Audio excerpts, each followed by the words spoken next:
All right, thank you very much, Dr. Schoenbach. I'm going to, we're going to go and I'm going to actually invite our ranking member, Mr. Schock, to do the next introduction, as I believe our next panelist is someone who is from his area. So I will turn things over to Mr. Schock. Thank you, Mr. Chairman. Our next witness is Mr. Barrett. Is that correct? That is. All right.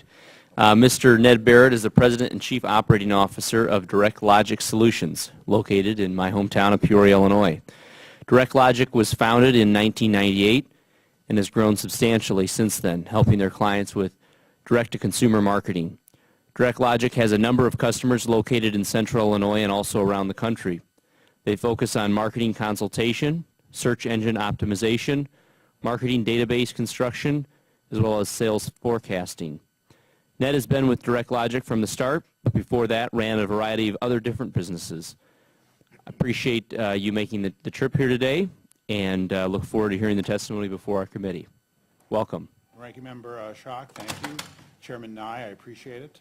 I appreciate the opportunity to testify to the committee today, and I'm here to tell you that we support the continuation of and expansion of the R&D tax credit. Direct Logic employs 25 people, and we specialize in interactive marketing, which includes website development, as you mentioned, database construction, email marketing, online promotion, social marketing through Facebook and Twitter, and other advanced database marketing technologies. We're a small company, but we count many top firms as clients, including Hasbro Toys, the Breeders' Cup Thoroughbred Horse Racing, TV Guide, Maui Jim Sunglasses, FTD Florists, BASF, the German Chemical Company, and many others. I mention these clients because people are sometimes surprised that a firm from Peoria can compete with large agencies in New York, Los Angeles, and Chicago to win such accounts. The reason we have secured these accounts is due to our superior products and services that are a result of our intensive research and development and our proprietary technologies. Our success is due in large part to our people. It used to be the top technology talent only migrated to large cities and technology hubs. Now that there is such a great ability for people to collaborate online in real time with colleagues and peers around the U.S. and around the world, a person's physical location is much less important. Our programmers work with people around the world and have access to the most recent technical developments at their fingertips. What they are seeking is a quality of life and creative environment where they can make the most of their lives. The people that we attract to our firm are attracted to Peoria for the low cost of living and the higher quality of life that they can enjoy with their families.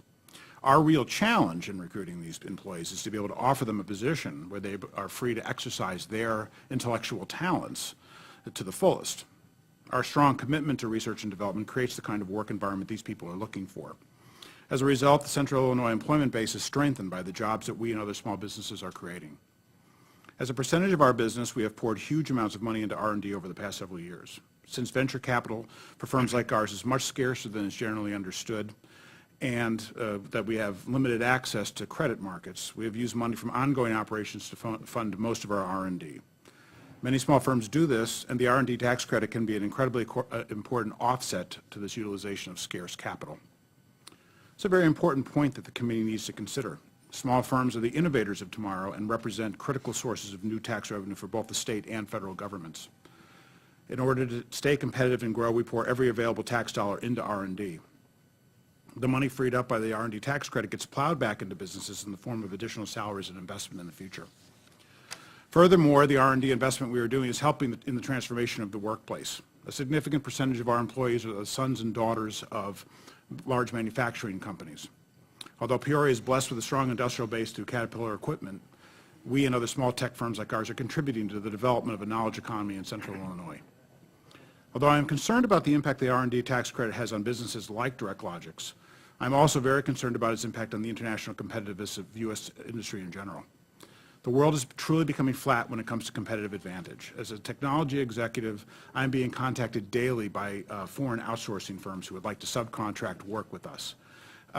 We don't do any subcontracting work with foreign firms, but what I am struck by when I speak with these executives is the level of work they're doing and the sophistication of the work that they're doing. During the past 150 years, the competitive advantage that nations and other commercial and their commercial enterprises have enjoyed represents significant barriers to entry. for foreign competitors. In many cases, it took years or decades for foreign competitors to enter a commercial space and then supplant the domestic industry. Now, in many industries, that timeline has shrunk from years to months. Furthermore, in the past, older industries that were captured by foreign competition were typically replaced by new domestic industries and services that provided greater overall GNP growth than the industries that were replaced. Now, I still believe that the U.S. is an innovation leader in many technology categories.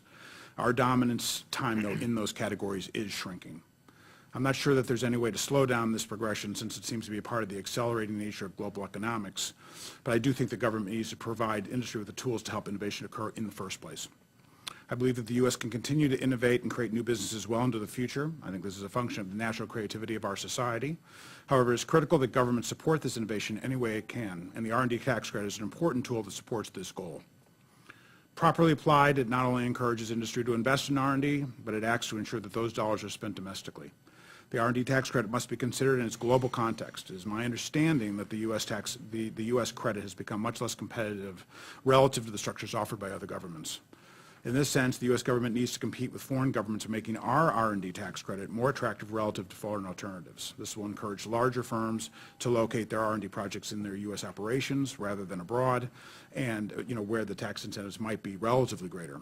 Further, it may encourage foreign firms to relocate their R&D in the United States.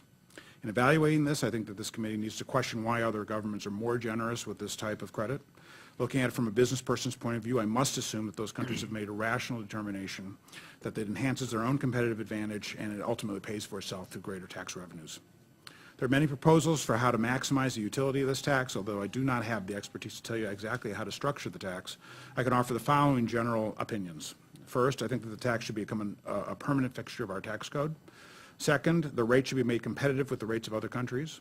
And third, you should consider allowing the more rapid expensing of equipment purchased to support R&D efforts.